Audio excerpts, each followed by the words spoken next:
हनुमान् श्रीपदो वायुपुत्रो रुद्रो नघोजरः अमृत्यवीरवीरश्च ग्रामवासो जनाश्रयः धनदो निर्गुणः शूरो वीरो निधिपतिर्मुनिः पिङ्गाक्षो वरदो वाग्मी सीता शोकविनाशकः शिवः शर्वः परो व्यक्तो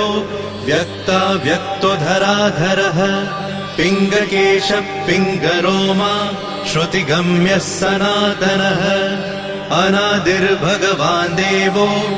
विश्वहेतुर्जनाश्रयः आरोग्यकर्ता विश्वेशो